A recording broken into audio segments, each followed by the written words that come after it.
우리 부부의 일상은 마치 잘 정돈된 서재의 책들처럼 차분하고 고요했다. 퇴근길에 아내가 좋아하는 붕어빵을 사들고 집에 들어가면 아내는 늘 현관 앞까지 마중 나와 특유의 밝은 미소로 나를 반겨주곤 했다. 5년이라는 결혼 생활 동안 우리는 큰 소리를 내며 다툰 적이 거의 없었다. 나는 아내를 세상에서 가장 순수하고 정직한 사람이라 믿어 의심치 않았고, 아내 또한 나의 가장 든든한 안식처였다. 매일 아침 7시, 알람이 울리면 아내는 분주하게 주방으로 향했다. 달그락거리는 식기 소리와 고소한 된장찌개 냄새는 내가 하루를 시작하는 가장 완벽한 예고편이었다. 아내는 덜렁거리는 구석이 많아서 가끔은 챙겨줘야 할 것들이 많았지만 나는 오히려 그런 점이 그녀답고 사랑스러웠다. 여보, 나 또 열쇠 어디 뒀는지 모르겠어. 라며 머리를 긁적이는 아내의 손을 잡아 끌어 현관까지 배웅하는 것이 나의 소소한 아침 의식이었다.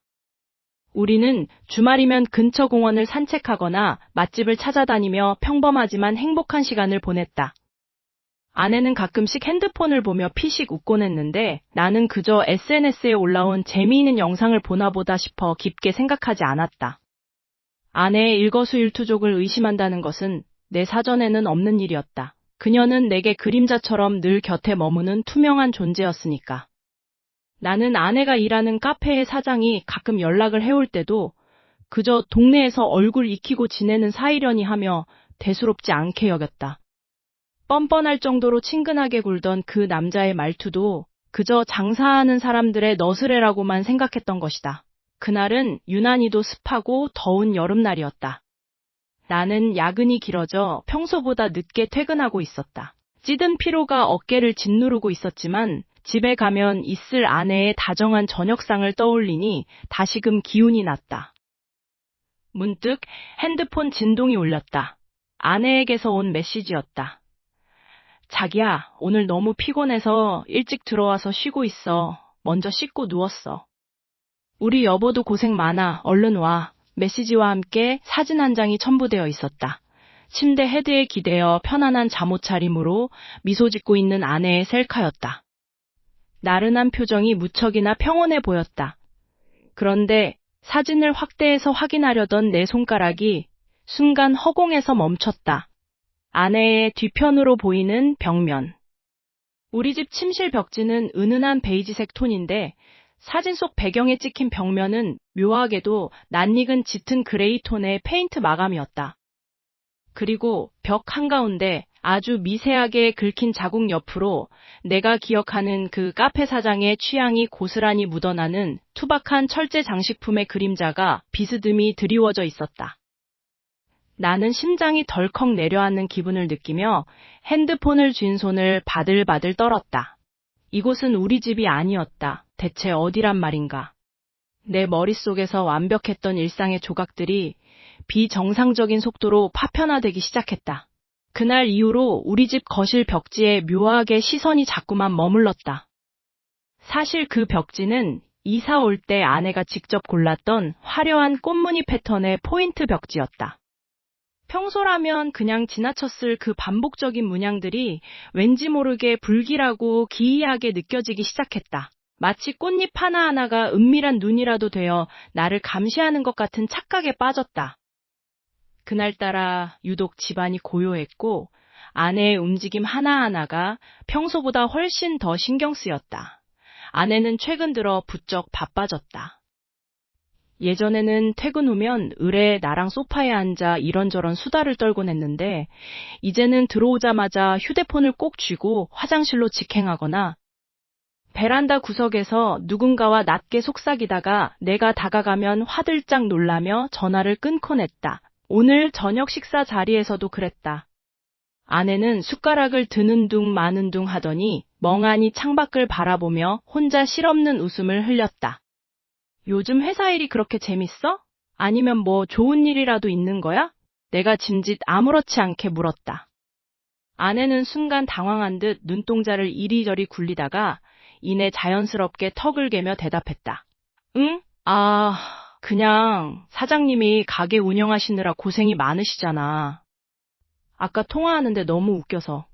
가게 사장. 최근 들어 아내의 입에서 참 많이도 오르내리는 이름이었다.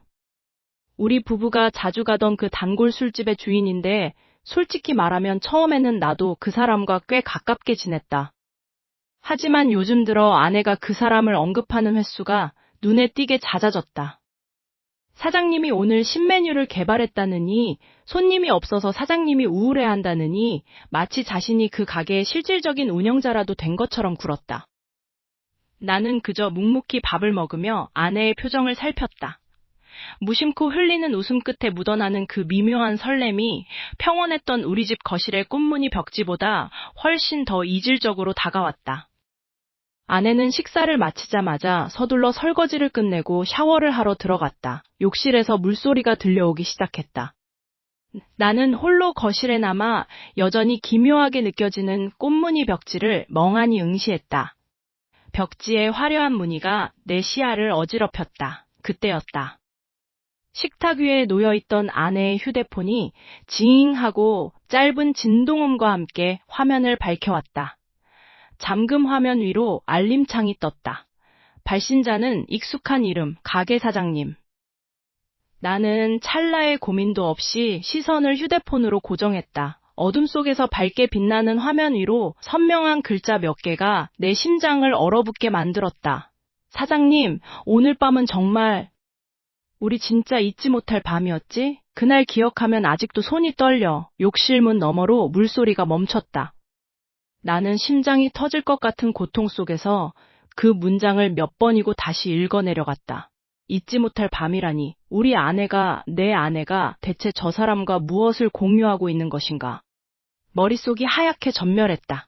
닫힌 욕실 문고리가 돌아가는 소리가 들려왔다. 나는 황급히 시선을 돌려 다시 벽지의 기괴한 꽃무늬에 집중하려 했지만 이제 그 무늬들은 단순한 종이 조각이 아니었다. 내 삶이 무너져 내리는 굉음이 그 조용한 거실을 가득 채우고 있었다. 아내가 젖은 머리를 털며 욕실에서 걸어 나왔다. 나는 떨리는 손을 꽉 쥐며 아무것도 모르는 척 차가운 미소를 준비했다. 어느 순간부터인가 우리 집의 저녁 시간은 예전과는 확연히 달라져 있었다. 평소라면 거실에 나란히 앉아 예능 프로그램을 보며 시시콜콜한 농담을 주고받았을 시간인데 아내는 부쩍 잦아진 야근과 갑작스러운 회의를 핑계로 집을 비우는 날이 많아졌다. 처음에는 정말 회사가 바쁜가 싶었다. 아내의 직장 사정을 누구보다 잘 안다고 자부했기에 나는 그저 성실하게 일하는 아내를 보며 고생한다고 격려의 말을 건네곤 했다. 하지만 횟수가 반복될수록 의구심은 차가운 얼음처럼 내 마음속 깊은 곳에 가라앉기 시작했다. 아내는 화장대에 앉아 평소보다 조금 더 신경 쓴 화장을 고치고는 내 눈을 똑바로 마주치지 못한 채 급하게 현관문을 나섰다. 오늘은 회식이 길어질지도 몰라. 먼저 자. 등 뒤로 들려오는 그 짧은 한마디가 어찌나 공허하게 들리던지 현관문이 닫히는 철컥 소리가 마치 우리 사이의 신뢰를 끊어버리는 단두대의 칼날처럼 들려왔다. 혼자 남겨진 거실은 정적만이 가득했고 나는 식탁에 앉아 아내가 남기고 간 온기를 더듬으며 멍하니 벽을 바라보았다. 지난번 보았던 그 묘한 꽃무늬 벽지가 왠지 모르게 나를 비웃는 것만 같았다. 나는 답답한 마음에 자주 가던 단골 술집으로 발걸음을 옮겼다. 그곳은 바로 가게 사장이 운영하는 곳이었다. 평소라면 살갑게 맞아주었을 사장이었지만 그날따라 그는 왠지 모를 위압감과 어색한 공기를 내뿜고 있었다. 나는 조심스럽게 아내의 이야기를 꺼냈다. 요즘 아내가 회사 일이 많아서 통 얼굴을 보기 힘드네. 혹시 최근에 근처에서 아내 본 적 있어? 내 질문이 떨어지기가 무섭게 사장은 닫고 있던 유리잔을 멈칫하더니 다소 날카로운 눈빛으로 나를 흘기 쳐다보았다. 글쎄요. 손님들이 하도 많아서 일일이 기억하기 어렵네요. 그나저나 사장님, 오늘 술맛 안 좋으신가? 왜 그렇게 심각하게 물어보시는지 모르겠네. 사장은 뻔뻔하리만치 태연하게 화제를 돌리며 주방 안쪽으로 들어가 버렸다. 그가 내 질문을 피했다는 사실은 명백했다. 묘하게 흐르는 침묵과 사장의 피곤한 듯한 반응, 그리고 아내의 잦은 외출. 이 조각들이 하나로 맞춰지자 머릿속이 복잡해지기 시작했다. 우리는 그렇게 한 공간에 있으면서도 거대한 유리벽을 사이에 둔 것처럼 멀게만 느껴졌다. 술집의 소음이 갑자기 멀게 들리고 내 심장박동 소리만이 귀를 쟁쟁하게 울렸다. 집으로 돌아온 나는 깊은 회의감에 휩싸였다. 침대에 누워 잠든 척하고 있는 아내의 뒷모습을 바라보았다. 평온하게 숨쉬고 있는 그녀의 곁에 놓인 핸드폰이 유난히 밝게 빛났다. 아내가 화장실로 들어간 짧은 틈을 타 나는 손을 떨며 그녀의 핸드폰을 집어들었다. 평소라면 절대 하지 않았을 짓이었다. 하지만 이미 의심이라는 독은 내 이성을 마비시킨 뒤였다. 나는 손가락을 빠르게 움직여 몰래 위치 추적 앱을 설치하고 설정을 마쳤다. 손에 든 내 핸드폰 화면 속 아내의 위치를 나타내는 작은 점이 지도 위에서 깜빡이고 있었다. 그런데 잠시 후 그 작은 점이 집 근처를 벗어나더니 거침없이 방향을 틀었다. 점은 점점 속도를 높여가며 도심 한복판을 가로질러 달렸다. 내 심장이 덜컥 내려앉았다. 그 빨간 점이 멈춰선 곳은 우리 집과는 정반대 방향에 있는 평소 아내와는 아무런 연고도 없는 화려한 호텔 주차장이었다. 나는 입술을 깨물며 멍하니 화면을 응시했다. 밤 공기가 갑자기 차갑게 식어내 폐부 깊숙이 스며들었다. 끝내 알고 싶지 않았던 진실이 지금 내 눈앞에서 선명한 붉은 빛으로 박동하고 있었다. 스마트폰 화면 속에서 실시간으로 움직이는 파란색 점을 보며 나는 숨을 죽였다. 아내의 위치는 내가 알고 있던 회사의 야근 사무실이 아니었다. 도심 외곽에 유난히 조명이 어두운 골목에 위치한 낡은 호텔. 나는 떨리는 손으로 핸들을 꽉 쥐었다. 그동안 아내가 말했던 거래처 미팅이니 갑작스러운 결제 서류 확인이니 하는 말들이 뇌리를 스쳤다. 심장이 흉곽을 뚫고 나올 것처럼 거칠게 뛰었다. 설마 아니겠지? 믿고 싶지 않은 부정적인 상상들이 꼬리에 꼬리를 물고 이어졌다. 차가 멈춰선 곳은 낡은 간판이 깜빡거리는 호텔 입구였다. 호텔 로비로 들어서자마자 익숙한 향수 냄새가 코끝을 찔렀다. 아내가 즐겨 쓰는 내가 선물했던 그 향기였다. 5층 복도 끝 502호 앞. 나는 굳게 닫힌 문 앞에서 잠시 멈춰섰다. 무슨 말을 해야 할까? 문을 열었을 때 정말로 그 사람이 있다면 나는 어떤 표정을 지어야 할까? 손잡이를 돌리자 문은 허무할 정도로 쉽게 열렸다. 그리고 그 안에는 상상조차 하기 싫었던 광경이 펼쳐져 있었다. 침대 끝에 걸터앉아 급하게 옷매무새를 다듬는 아내. 그리고 그 옆에서 아주 당당한 표정으로 셔츠 단추를 채우고 있는 가게 사장의 모습이 보였다. 당신이 여기서 왜 나와? 나의 목소리는 갈라져 있었다. 가게 사장은 당황한 기색도 없이 나를 빤히 쳐다보며 어깨를 으쓱했다. 아내는 얼굴이 하얗게 질린 채 믿기지 않는다는 듯 나를 바라보았다. 여보, 아니야. 그런 거 아니야. 오해하지 마. 갑자기 급한 회의가 생겨서. 근처에서 서류 검토 중이었어. 아내의 목소리는 지나치게 떨리고 있었다. 가게 사장 역시 뻔뻔하게 말을 보탰다. 사장님, 오해가 크시네요. 그냥 가게 운영 관련해서 급하게 상의할 게 있어서 들른 겁니다. 장소가 호텔인 건 여기가 제일 조용해서 그런 것뿐이고요. 다 업무의 연장선입니다. 업무의 연장선? 지금 장난하는 건가? 나는 비릿한 웃음이 터져나왔다. 그들이 내뱉는 변명은 너무나도 빈약해서 오히려 현실감이 없었다. 나는 떨리는 손으로 아내의 가방을 낚아채듯 가져와 휴대폰을 꺼내려 했다. 업무? 정말 업무라면 통화 기록이랑 메시지 좀 확인해보자. 정말 업무적인 대화만 오갔는지 아니면 그 이상인지. 내가 휴대폰을 뺏으려 달려들자 아내와 가게 사장은 동시에 나를 제지하며 거칠게 밀쳐냈다. 그 짧은 찰나 아내의 손가락이 화면 위를 빠르게 움직이는 것이 보였다. 전체 삭제 버튼. 나는 분노로 가득 차서 그들의 휴대폰을 뺏으려 했지만 이미 모든 기록은 증발한 뒤였다. 그들은 눈 하나 깜짝하지 않고 마치 나를 이상한 사람 취급하듯 차가운 눈빛을 보냈다. 가게 사장이 비열한 미소를 지으며 입을 열었다.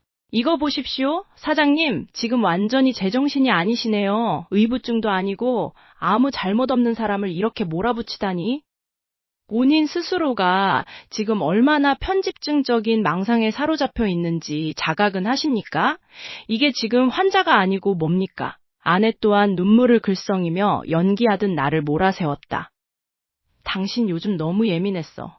내가 정말 죽을 만큼 일하느라 고생하는 거 옆에서 다 봤잖아. 왜 갑자기 이런 병적인 집착을 하는 거야? 나 정말 당신 때문에 무서워. 그들의 일사불란한 태도에 억울함이 목구멍 끝까지 차올랐다. 나는 분명히 목격했다. 내가 무엇을 보았는지, 그들이 얼마나 긴박하게 증거를 인멸했는지 똑똑히 기억한다. 하지만 그들은 오히려 나를 환자 취급하며 모든 상황을 나의 정신적 문제로 몰아가고 있었다. 나는 거울 속에 비친 내 모습을 보았다. 분노로 일그러진 얼굴, 떨리는 손. 이 상황을 입증할 수 있는 건 아무것도 남아있지 않았다. 그들의 치밀한 계산 앞에 나는 무너져 내릴 수밖에 없었다. 이 지독한 연극은 도대체 어디서부터 시작된 것일까?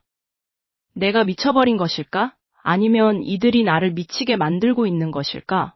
머릿속이 새하얗게 전멸했다. 그날 밤, 술집 안은 평소처럼 자욱한 담배 연기와 시끄러운 음악 소리로 가득했다. 하지만 내 귀에는 그 모든 소음이 비현실적인 화이트 노이즈처럼 느껴질 뿐이었다. 문을 열고 들어선 순간 주방 쪽에서 능숙하게 안주를 내오던 그놈, 가게 사장과 눈이 마주쳤다. 녀석의 표정은 당혹감보다는 기묘한 여유로 가득 차 있었다. 마치 이 상황이 언젠가 일어날 줄 알았다는 듯, 아니 오히려 즐기고 있다는 듯한 비릿한 미소였다. 아내는 내 뒤에서 덜덜 떨며 아무 말도 하지 못했다. 나는 성큼성큼 다가가 녀석의 멱살을 잡으려다 멈췄다. 녀석은 앞치마를 태연하게 벗어던지며 나를 빤히 쳐다봤다. 형님, 여기까지 오셨어? 세상 참 좁지. 그렇지? 그놈의 입에서 나온 첫마디는 사과가 아닌 도발이었다. 녀석은 내 어깨를 툭툭 치며 주방 쪽으로 나를 밀어넣었다. 주위 손님들은 무슨 일인지 몰라 웅성거렸지만 나는 그 모든 상황을 신경 쓸 겨를이 없었다. 내 가슴 속에서 타오르는 분노가 머리끝까지 치밀어 올랐다. 너 사람을 이 정도로 바보로 만들고도 무사할 줄 알았나? 내가 낮게 읊조리자 녀석은 헛웃음을 터뜨렸다. 바보? 형님이 바보였던 건 내가 아니라 자기 아내를 믿고 싶어 했던 그 순진함 때문이지. 나랑 형수님이 술잔 기울일 때 형님은 집에서 따뜻한 밥 차려놓고 기다리고 있었잖아. 그게 얼마나 웃긴 그림인지 형님은 몰랐지? 녀석은 마치 나를 동정이라도 하는 듯한 말투로 말을 이어갔다. 우리가 호텔에서 뭐 했냐고? 형님이 생각하는 그런 거 맞아. 그런데 왜 그렇게 화를 내? 사랑받지 못하는 사람은 결국 틈이 생기는 법이야. 형님보다 내가 형수님 마음을 더 잘 알았을 뿐인데. 녀석의 말 한마디 한마디가 비수가 되어 내 심장을 찔렀다. 지난 몇 달간 우리가 함께 술잔을 기울이며 나누었던 대화들, 나를 다독여주던 녀석의 그 뻔뻔한 손길이 모두 나를 조롱하기 위한 연극이었다는 사실이 뼈저리게 느껴졌다.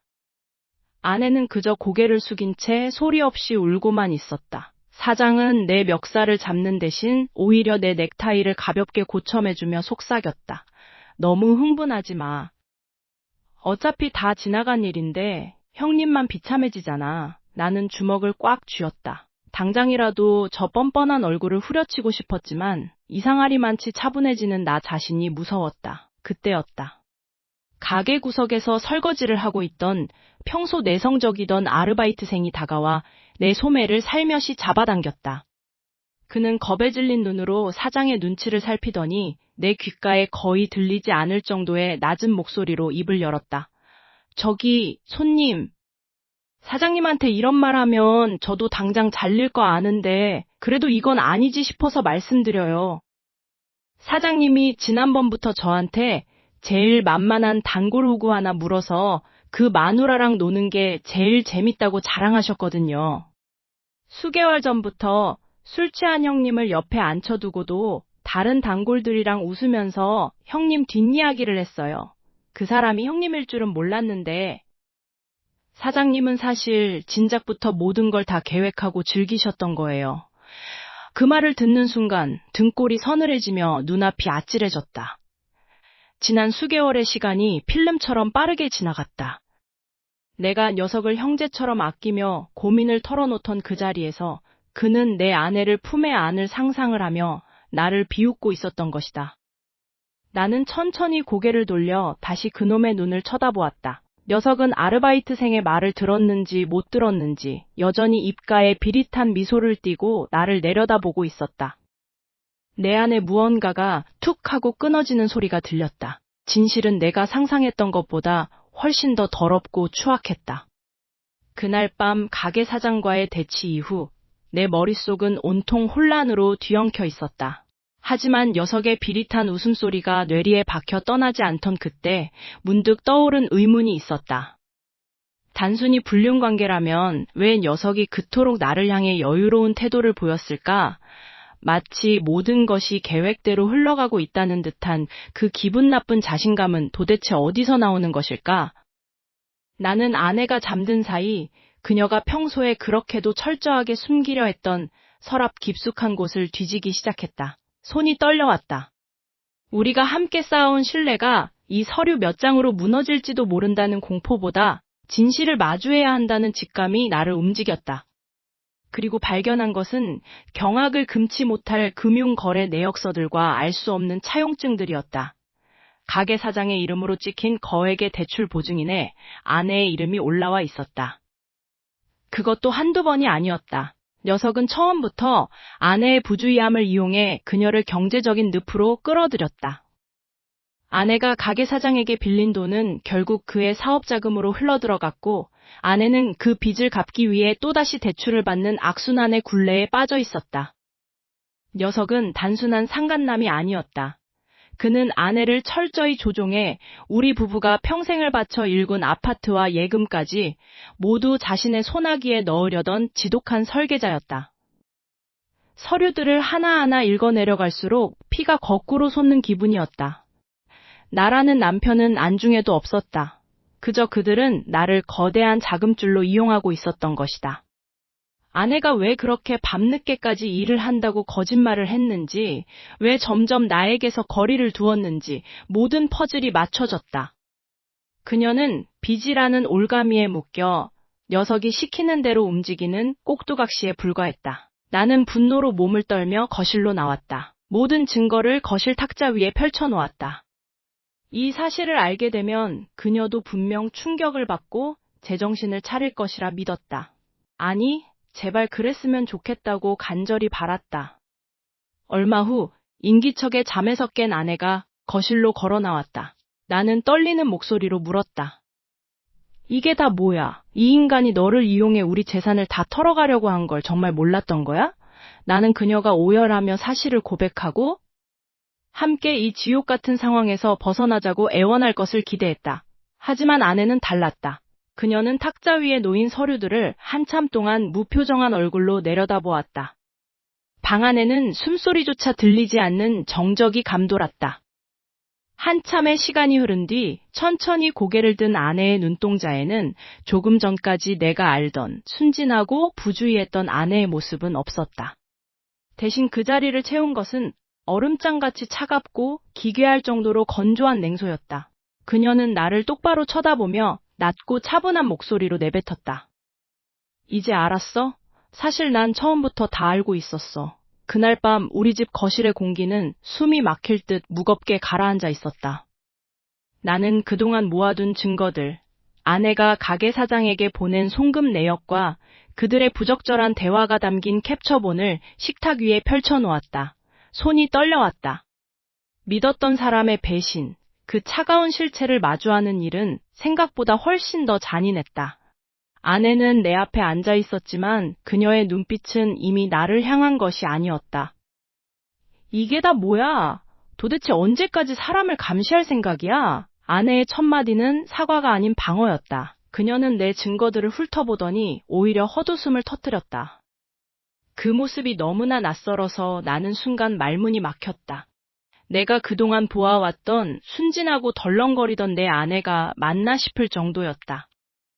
당신, 지금 제정신이야? 나랑 그 사람이 어떤 관계인지 알면서 이래? 당신이 나를 얼마나 숨막히게 했는지 생각해 본 적 있어? 아내의 목소리가 점점 높아졌다. 그녀는 나를 통제광으로 몰아세우기 시작했다. 내가 의처증이 심해서 그녀의 인간관계를 제한했고, 그 때문에 그녀가 위로받을 곳을 찾을 수밖에 없었다는 논리였다. 적반하장도 유분수지. 나는 기가 차서 헛웃음이 나왔다. 그녀는 마치 가스라이팅을 당한 사람처럼 혹은 이미 그 남자의 세뇌에 깊숙이 빠져버린 사람처럼 그를 옹호했다.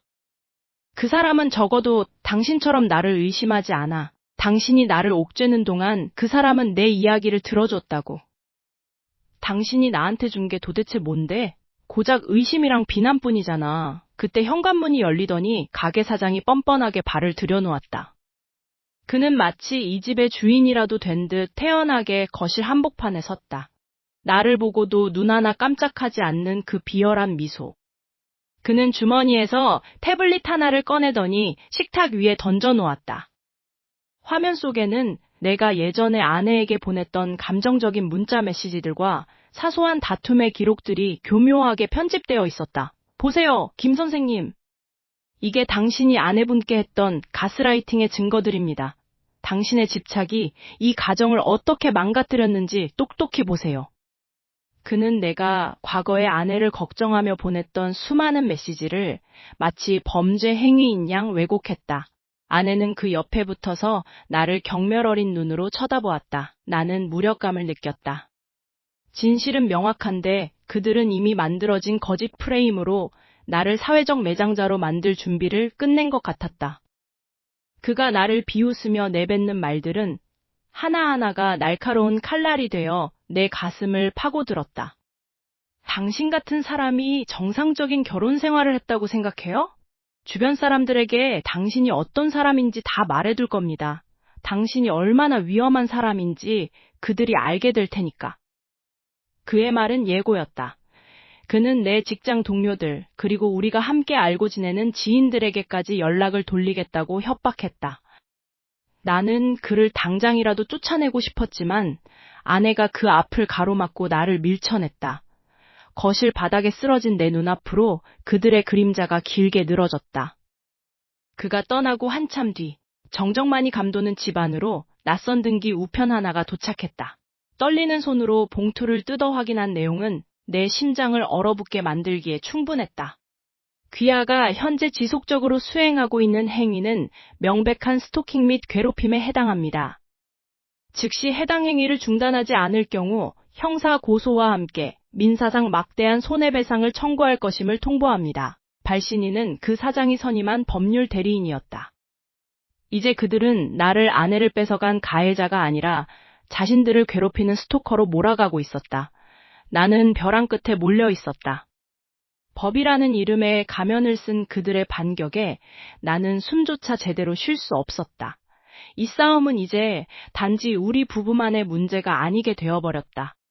양가 부모님과 친척들이 모인 그날의 공기는 유난히 무겁고 건조했다. 식당 안에는 정적이 감돌았고 나는 넥타이를 느슨하게 풀며 셔츠 소매를 걷어올렸다. 내 맞은편에 앉은 아내의 얼굴은 창백했다. 그녀의 옆자리를 굳건히 지키고 있는 그놈. 가게 사장은 이 자리에 초대받지 않았음에도 불구하고 마치 안주인이라도 된 양, 당당한 태도로 나를 응시하고 있었다. 비릿한 웃음이 그의 입가에 걸려 있었다. 다들 식사하시기 전에 드릴 말씀이 있습니다. 내 목소리는 떨리지 않았다. 오히려 차갑게 가라앉아 있었다.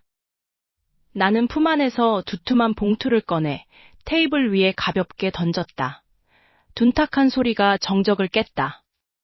장인어른이 의아한 눈빛으로 봉투를 바라보았고 아내는 본능적으로 그것이 무엇인지 알아차린 듯 손을 떨며 식탁볼을 꽉 쥐었다.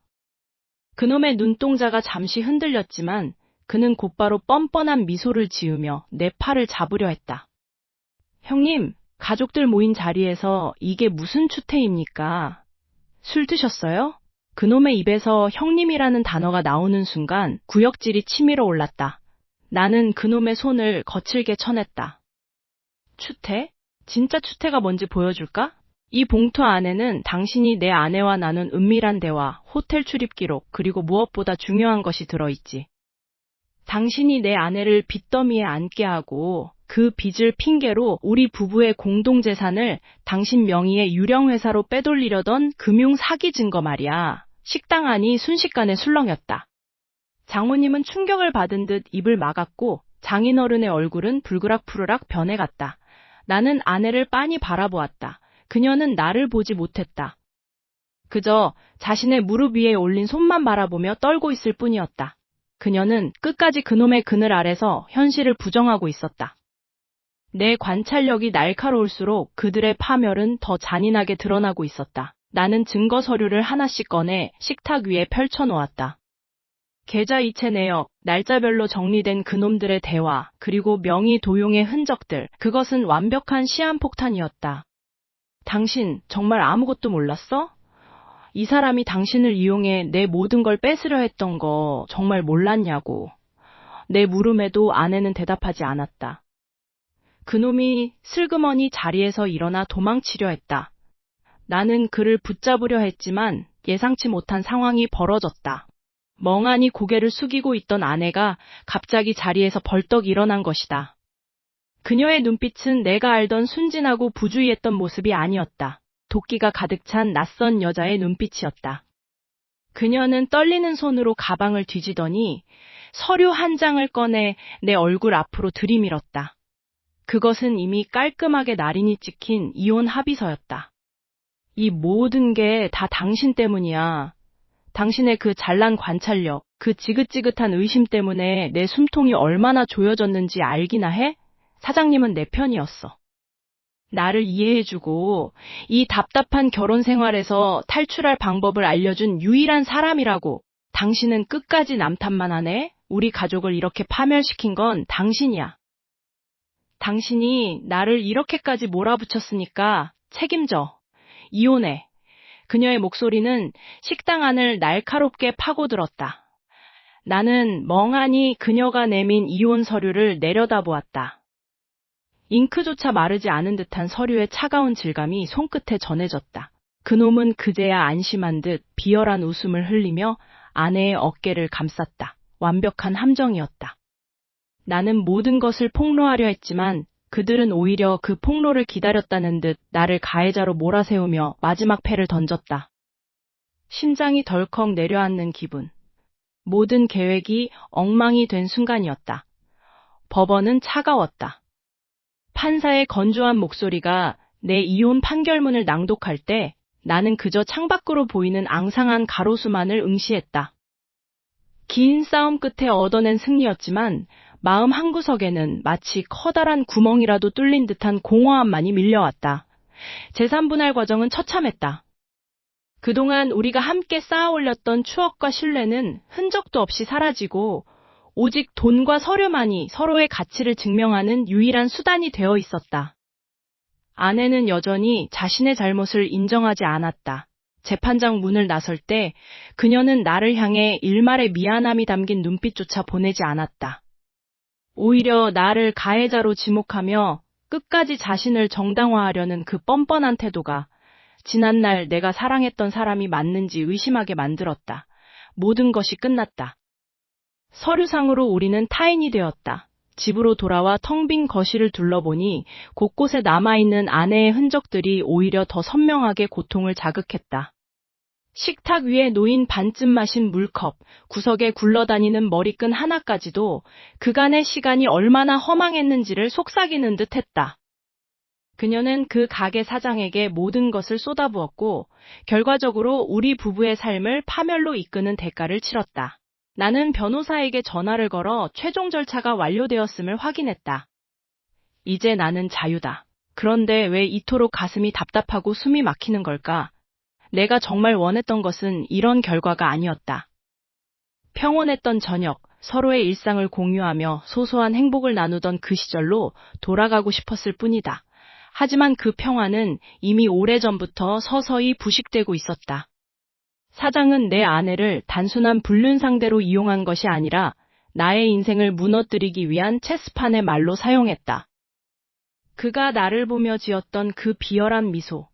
나의 의심을 비웃듯 던졌던 경멸 어린 시선들이 머릿속에서 떠나지 않는다.